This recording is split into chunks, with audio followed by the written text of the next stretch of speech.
double marksman nung game number 2 ng Smart Mega Neos. What can you say about the Rafaela?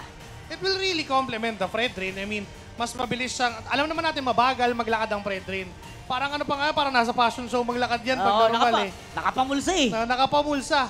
So with the Rafaela, parang ang nangyayari lang, yung pinaka-idea, parang Rafaela Barats. Parang Matilda Eto parang. na, yung mga nanonood na naglalaro ng ML ngayon, nakikita nyo na bumabalik na tayo. Paunti-unti, Tayo- pero binalik din. Binalik din. Dahil one of his expertise, this Edith. God of Edith kasi nabanggit natin eh. Oo, kanina.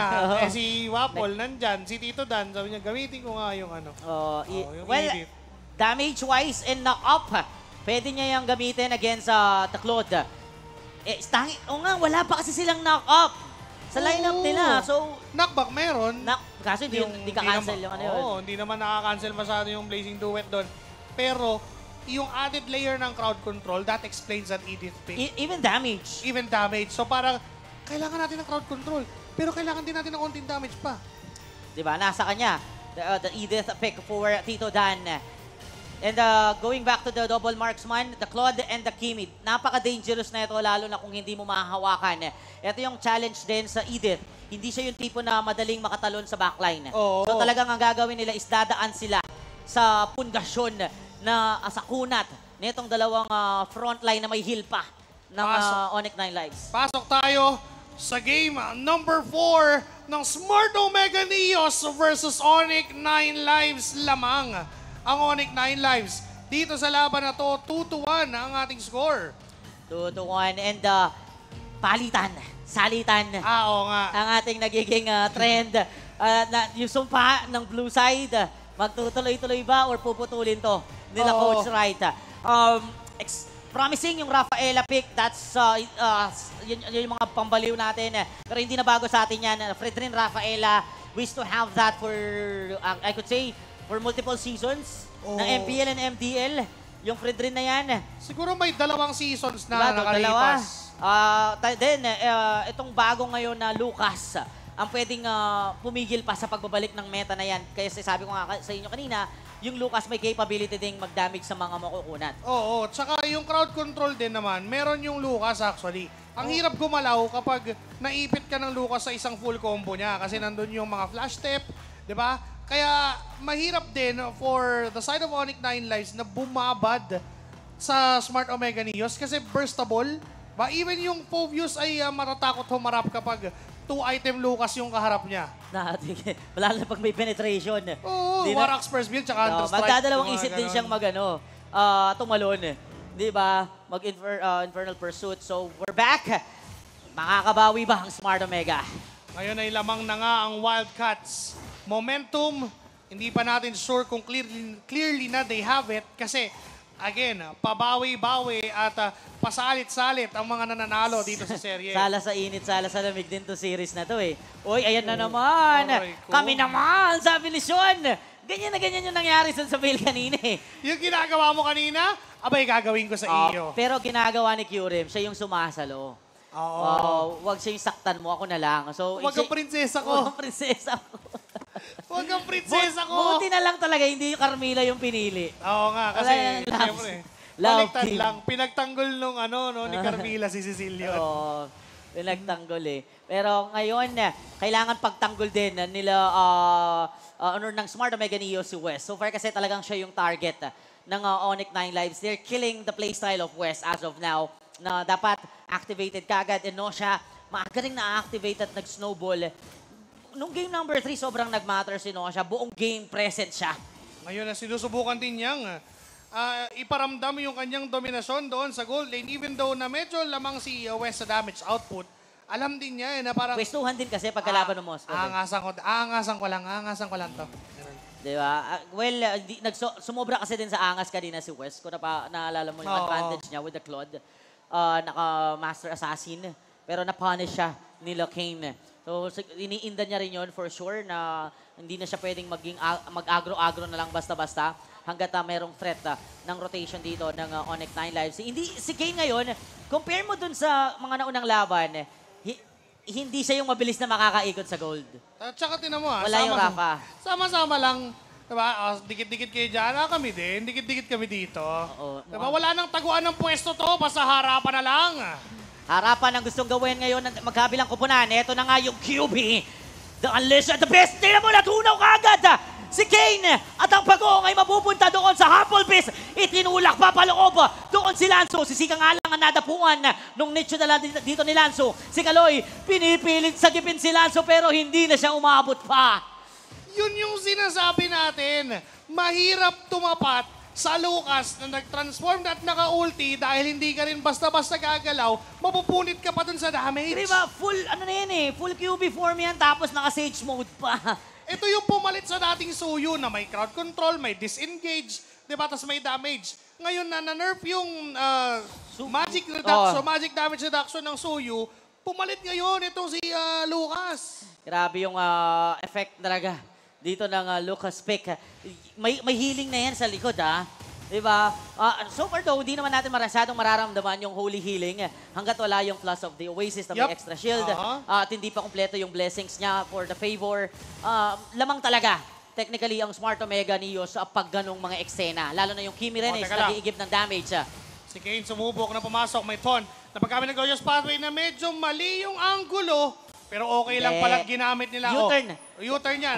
Babalik kasi tayo dyan, so dun ko ilalagay. Gumawa siya ng daan, pero nakita niya, ay, may barikada. May barikada. Mali pala. Mali pala. Pero mali. dyan naman tayo tataan, pabalik sa lane si West. Pabalik sa lane. Sabi niya, naisip ko yung advance Sa tingin, escape lang nila yon just in case. Kaya nga doon yan nilatag. Pero hindi naman pumalag ang Onyx 9 Lives. Tinitimpla pa rin ng ONL yung kanilang capability dito na makasabay sa damage. Yung Kimi, mamaya pa natin yan. Talaga makikita mag-activate. Same goes with the Claude, of course. Lalo na din na parehas na late game talaga, yung Kimi at yung Claude. Well, for yung Kimi, hindi ganun ka-late game. Medyo mid-game lang. Yung tos mga early-late game, like 8 minutes, doon natin makikita yung damage output ng Kimi. Pero yung Claude kasi, medyo matagal pa talaga, 3 item kailangan. Mamaya pa talaga yan. Unless talagang makakuha siya ng mga clutch na, diba, mga Blazing Duet, kagaya ng ginawa ni kanina ni West. Kanina. Diba, maaga siyang ma-activate.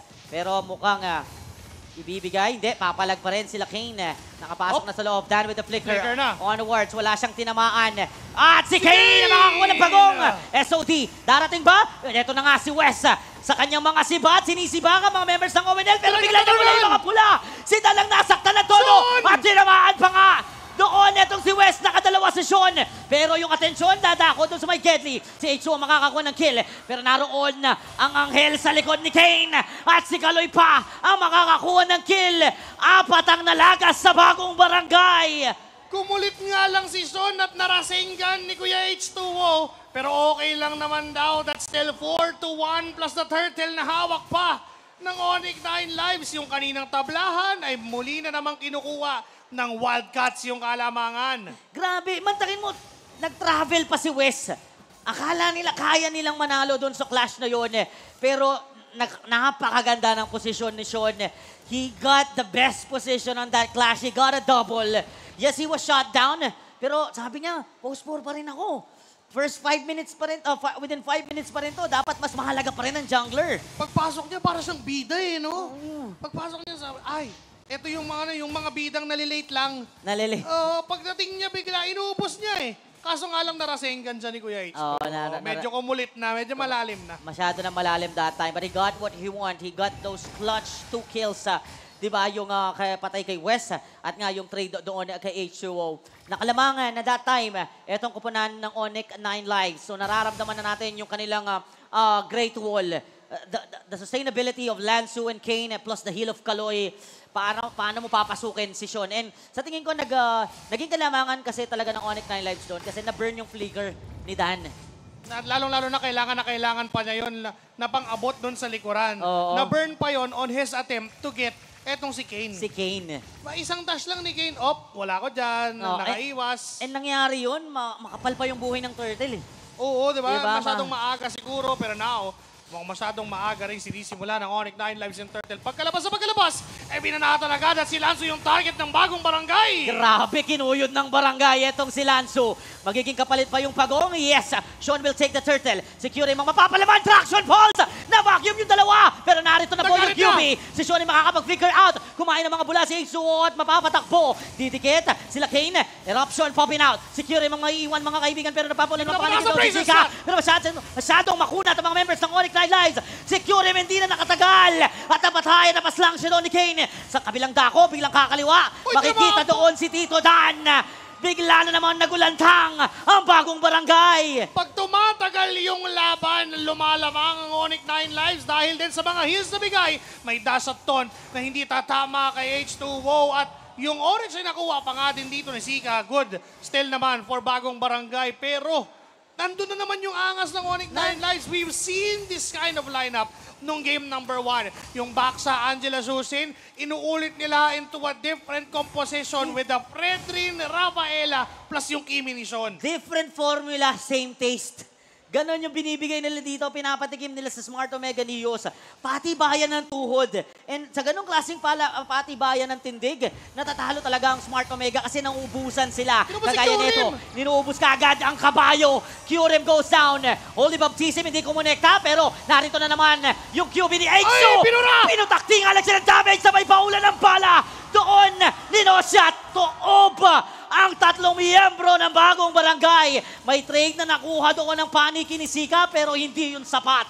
Kaso nga lang si Wesa may pinaplano din doon sa itaas. Kumukuha lang siya ng tore kapalit ng mga buhay ng ibang members ng bagong barangay. Somehow, nagda-damage control lang ang Smart Omega Neos. Nagbi-minimize lang sila ng casualties na okay lang matalo ng paunti-unti sa team fight basta meron pa rin tayo nakukuha ang trade. Oo. At yung trade na ginagawa ni Wes, that's a good decision. That's the reason they got the Moskov at the first place doon sa first pick nila.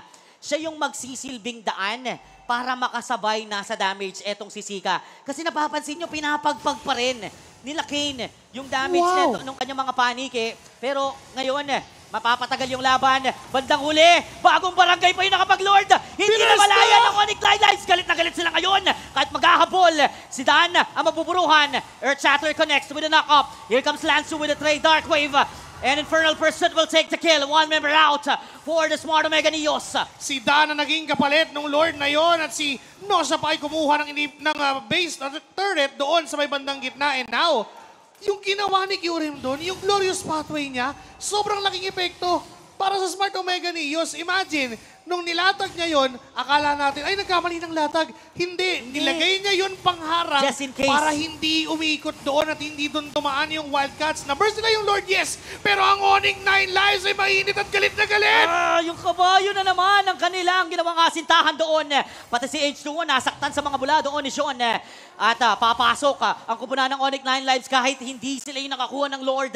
Sila pa rin ang lamang sa bakbakan. Muling ma-isolate yung dalawang gold lanes natin. Kaya hindi ko inaasahan kung makakapush man ng Onyx 9 Lives. Smart Omega Neos yung nakakuha ng Lord, pero Onyx 9 Lives pa yung mas agresibo. Mas sila pa nga yung nandoon sa basit sa mukha ng Smart Omega Neos dahil din ang bilis nilang na-burst down yung Lord plus yung after yung post-objective team fight na ginawa nila at paghabol, yun ang mga naging instrumento for Onyx 9 Lives para sumilip doon mismo sa base ng Smart Omega Neos. Nabanggit mo na rin kanina yung 1v1 ng isang Claude at ng isang Moskov ni Wes at ni Nosa. Alam din kasi ng Onyx 9 Lives na si Nosa lang yung may pinakakayang sumabay at tumao doon sa split push ng isang Moskov. Na-anticipate na nila yon. Nakakuha, actually nagawa na ni Wes yung trabaho niya sa taas. He destroyed a lot of turrets up top. Then sa baba sana yung trabaho niya pero nasasalubong na siya ni Nosha. Nosha is doing the same thing. Kung hindi niyo po napapansin, nakalbo na hanggang inner turret dito ng Smart Omega. Tanging base turrets na lang ang kanilang kinakapitan ngayon. At hindi na rin nila makuha pabalik ang kanilang mga buffs. Talagang sinasakop na. Even yung orange buff, trinabaho mag-isa ni Nosha. Lahat ng pwedeng kuhain, lahat ng pwedeng sakupin, kinukuha na ng Wildcats sa base, sa jungle ng Omega Neos. May panibagong attempt doon sa top lane. Pero matagal pa naman yung Lord at maaaring dumisiplina muna ang dalawang kupunan at maghintay ng potential na makapitalize na mistake, yung misposition. Misposition lang.